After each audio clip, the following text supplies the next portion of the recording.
नमस्कार। आप सभी का बहुत बहुत स्वागत। आजकल हम एक सीरीज बना रहे हैं जहां पर हम उंगलियों के पर्वों का अध्ययन कर रहे हैं।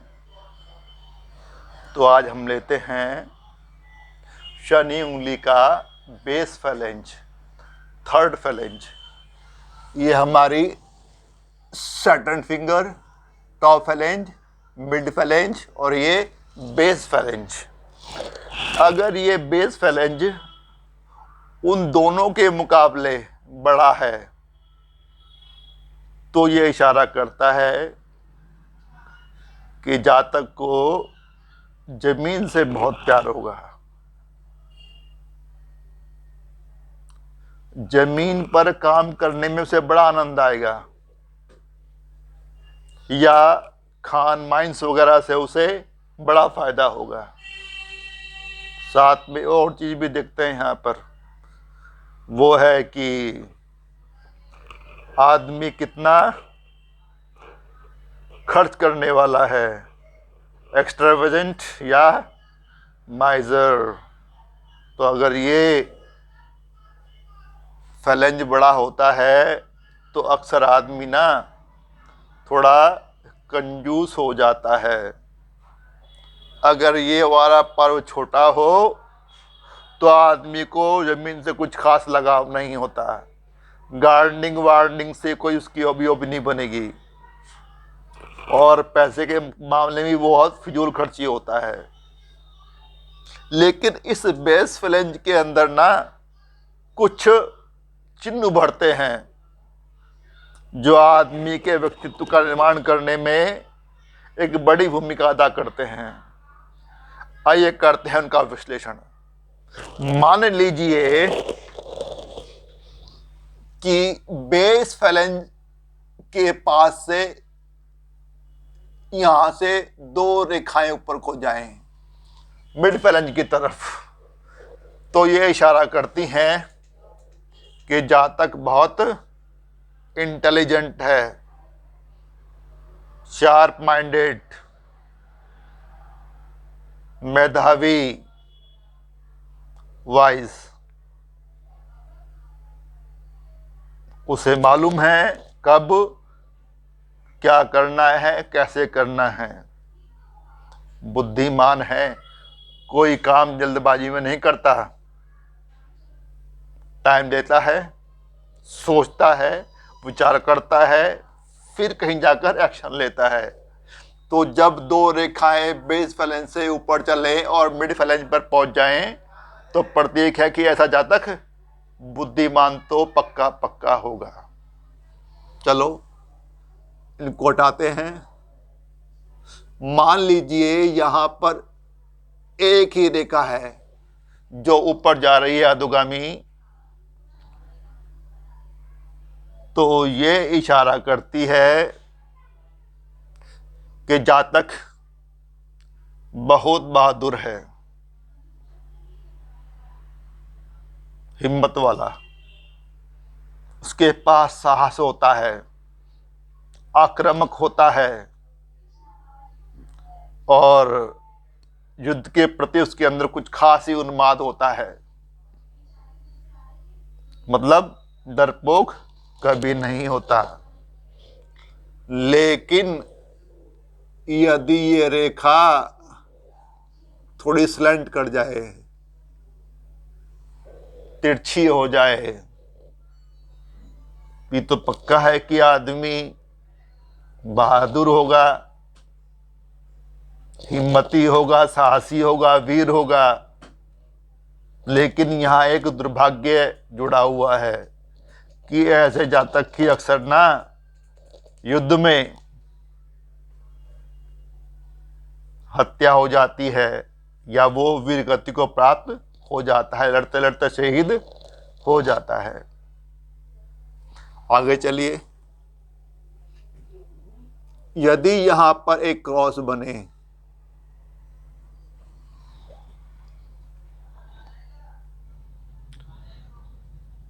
तो ये दर्शाता है कि यदि किसी महिला का हाथ है तो उसको ना संतान होने की संभावना बहुत कम होती है। यह इशारा करता है बैरनेस की तरफ, बांझपन की तरफ। यदि पुरुष जातक का हाथ है तो यह संकेत करता है कि ऐसे जातक को संतान सुख नहीं मिलता। यदि सैटर्न फिंगर के बेस फ्लैंज पर कोई क्रॉस बन जाए। आगे चलिए।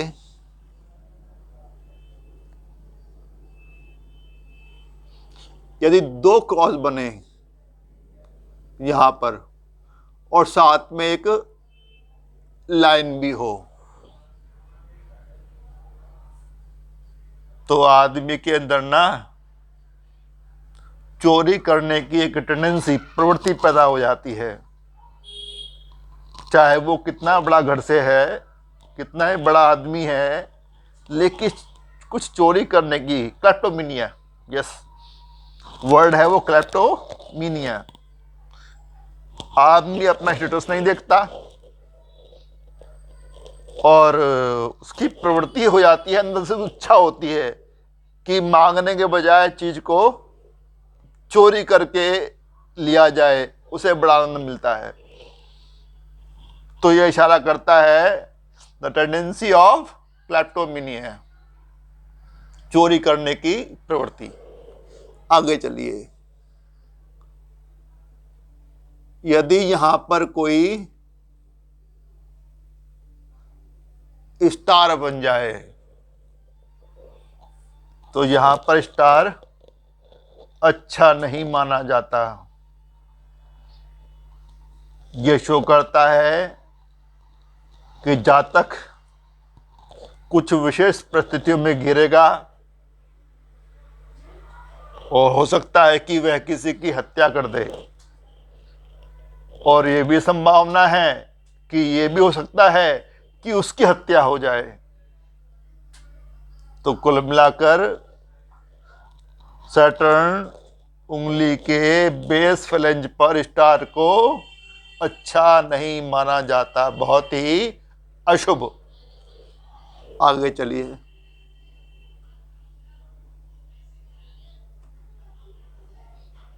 यदि यहां पर एक ट्रायंगल बन जाए, वैसे तो ट्रायंगल को बड़ा माना जाता है, शुभ, अति शुभ चिन्हों में से गिनती होती है, लेकिन यहां पर ना अच्छा नहीं माना जाता। जिसके हाथ में होता है बहुत ही दुष्ट होता है, पाशविक होता है, क्रूर होता है, उसको एकांत प्रिय होता है, निराशावादी भी होता है और दुखी भी रहता है। बार बार उसे काम में असफलता हाथ लगती है। आगे चलिए। यदि यहां पर एक स्क्वायर बन जाए, पूरी हथेली में स्क्वायर बनता है, तो इशारा करता है कि प्रोटेक्ट करेगा, संरक्षण, रक्षा कवच का काम करेगा। लेकिन यहां पर तो यह इशारा कर रहा है कि आदमी बहुत ही दुष्ट है, बहुत ही पाशविक है, वह लोगों को बिल्कुल पसंद नहीं करता, ना ही लोग उसे पसंद करते हैं। तो अजीब सी एक विशेषता बन जाती है आदमी की, ना तो लोग उसे पसंद करें, ना ही वह लोगों को पसंद करे, अलग थलग दुनियादारी से, बहुत ही दुखी, निराश। आगे चलिए। यदि यहां पर एक सर्कल बन जाए, अब तक जितने भी हमने चिन्ह का विश्लेषण किया, तो वहां पर पहला चिन्ह कि जब 2 खड़ी रेखाएं बेस फ्लैंज से मिड फ्लैंज की तरफ गई थी, तो बता रही थी कि जातक बहुत बुद्धिमान है।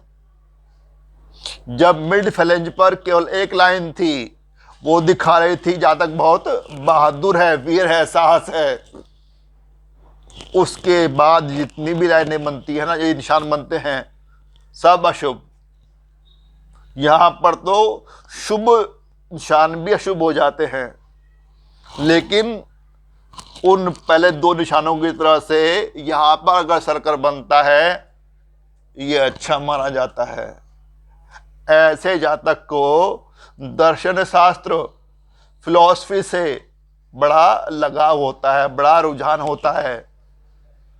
उसकी अपनी खुद की एक दर्शन शैली बन जाती है, और दर्शन में ना वो सिद्धस्थ होता है, प्रवीण हो जाता है। अगर ऐसे में यहां पर ये नेट बन जाए, इस तरह से ये जाल बन जाए, लाइक दिस, ये शो कर रहा है कि आदमी